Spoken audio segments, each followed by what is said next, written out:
Before implementing the propeller theories, we have to understand the Prandtl lifting line theory. Because of the finite geometry of the wing and the pressure distributions on the section and pressure sides, we have a rolling vortex forming at the tip of the wing of strength gamma. As seen in the potential flow theory, this tip vortex induces a velocity field everywhere in the flow, and specifically a velocity pointed downwards on the wing called the downwash velocity. Now this latter velocity has to be added to the free stream velocity and changes locally the angle of attack of the wing section. Through the Helmholtz theorems, the finite wing geometry can also be replaced by a vortex line along its span or by a distribution of infinitesimal vortex lines forming a global distribution gamma of y. The resulting downwash velocity everywhere in the flow and thus along the span is given by the Biot-Savart law. We can ask ourselves, how can we apply this to a propeller? Without any considerations about the propeller geometry, we still know that this device has to add momentum and angular momentum to the flow. So further, it is assumed that the wake formed by an infinitesimal portion dr of the propeller has a constant axial component and a uniformly distributed tangential speed. This enables to apply Biot-Savart's law in each annular region. Now, applying the conservation of mass, momentum, and angular momentum on a control volume, we're able to relate the induced velocities in the propeller's plane with the conditions far downstream in the wake. This is known as the impulse theory. The impulse theory, however, does not take into account the geometry and the shape of the propeller. If we look now at a wing section at some radius along the propeller's blade, we can write a velocity triangle with the upstream velocity, the tangential velocity of the wing section with the pitch angle, and the resulting relative velocity and effective angle of attack. In order to use this theory, we have to know the performances of the airfoil, namely the lift-to-drag ratio, and this enables to write down the sectional thrust and sectional torque at each radius. But this theory does not take into account for momentum effects. So a solution is to combine the impulse theory with the blade element theory, and this is known as the blade element and momentum theory. We add the induced velocities to the upstream conditions and observe an induced angle which changes the effective angle of attack. As before, we can write a sectional thrust and torque as a function of the airfoil performances, and these quantities have to be coherent with the added momentum and angular momentum to the flow at each radius. So this enables to write down a non-dimensional system, where the unknowns are the induction flow factors A and B as the induced angle beta y. There are two ways to use the above system. First is the analysis mode. The geometry and the foil performances are known, and one solves the system iteratively to recover the induction factors and compute the performances of the propeller as a whole, the thrust, the torque, and the efficiency. The design mode states the wanted propeller performances as the thrust distribution and the efficiency along the propeller. This enables to compute the induction factors and solve the system to recover the pitch angle and the induced angle, giving us a preliminary layout of the geometry of the blade. We'll start with an overview of the methodology used to design our propeller. So the first step towards designing is to simplify the design space. We were given two constraints to begin with, that the number of blades is fixed at 2 and only NACA 4 series airfoils were allowed for the profile. In addition to this, we had some derived constraints, some design choices, where we decided that the chord length at the hub would be set at 1 centimeter, the same as the hub thickness, in order to prevent the blade from detaching. The blade diameter was set to be 13 centimeters, which is the maximum allowable by the 3D printer.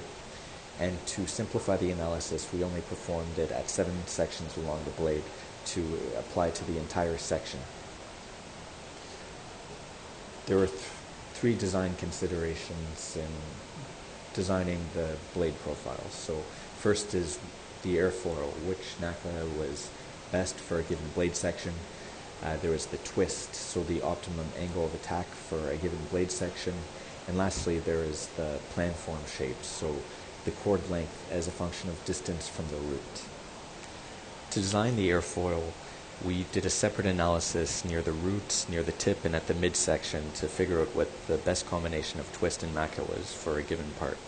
We selected 6 different NACA airfoils, and for each NACA analyzed from 0 to 45 degrees in 5-degree increments, and then chose the NACA profile and pitch angle that gave the best CL to CD ratio, so the highest efficiency for a given distance from the root. For our initial design, we examined literature on the design of wind turbines, where there's something called the Betz limit, which defines the optimum chord length as a function of tip speed ratio, the number of blades, and the lift coefficient. We selected multiple NACA 4 series airfoils where thinner airfoils tended to be near the tip due to the increased air velocity.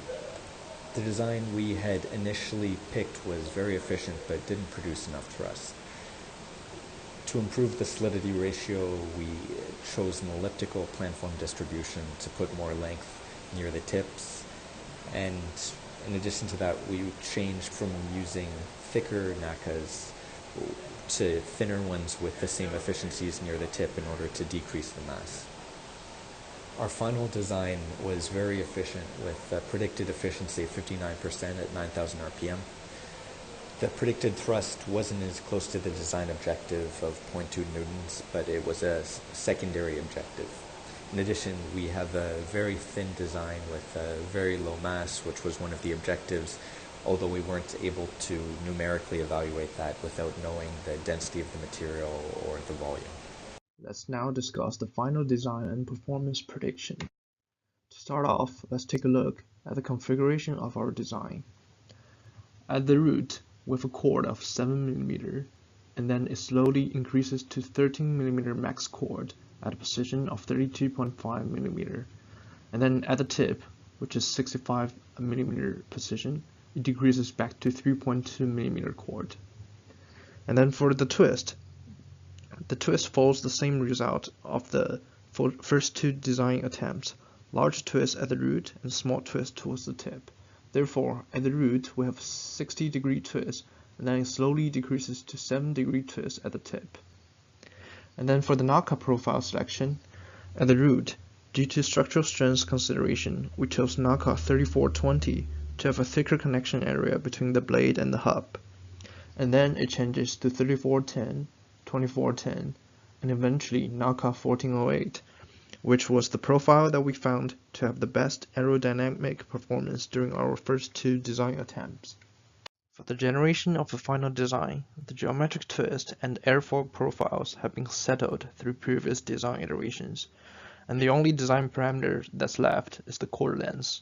After numerous analysis on different chord length distribution, we chose the 7 mm to 13 mm max and then to 3.2 mm at the tip convex chord distribution.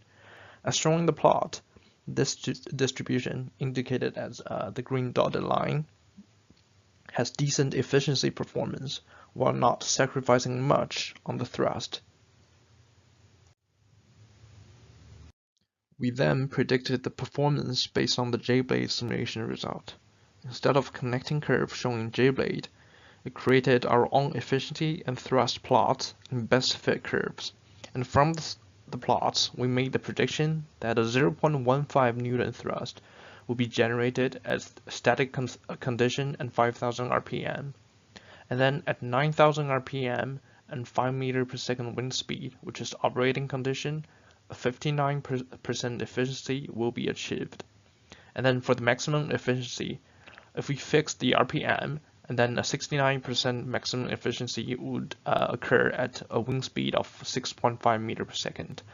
Or if we fix the wind speed, and then a 65% maximum efficiency would occur at 7,500 RPM. In this section of the video, we will discuss the propeller's performance in the wind tunnel. This is the image of the propeller post-processing.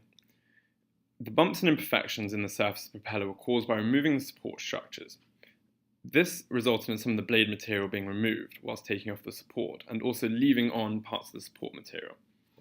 The extremely thin thickness at the trailing edge meant that the strength in that region was compromised, and thus the trailing edge was very prone to defects. Whilst being aware of the manufacturability whilst designing, we didn't change the trailing edge to cut it off at a thicker point, which would have helped alleviate these issues. When weighed in, our propeller came to 1.65 grams. This low weight was due to the thin profile of the NACA 1408 airfoil being used largely throughout the propeller. This graph shows the thrust versus RPM at a 5 meter a second wind speed. Looking at 9,000 RPM, we achieved 0.36 newtons net thrust. This was greater than our predicted thrust of 0.31 newtons. At 5,000 RPM in the static thrust test, we were 20% under our predicted thrust. We had aimed, however, to be under the required 0.2 newtons in order to maximize our thrust and efficiency in the other regions. These graphs show the efficiency on the left of the actual and on the right of the predicted. The efficiency of our propeller was lower than the predicted at 0.51 at 0.473. This was likely due to the surface of the airfoil and these following reasons. Ideally, we would have modelled the propeller using solid mechanics as well. This would have provided us with useful information as to whether the torque due to the high-speed rotation and aerodynamics forces was flattening the blade, thus reducing the blade loading and forward thrust. J-Blade used blade element momentum theory to calculate the performance of the propeller. This meant the ideal performance was greater than the actual.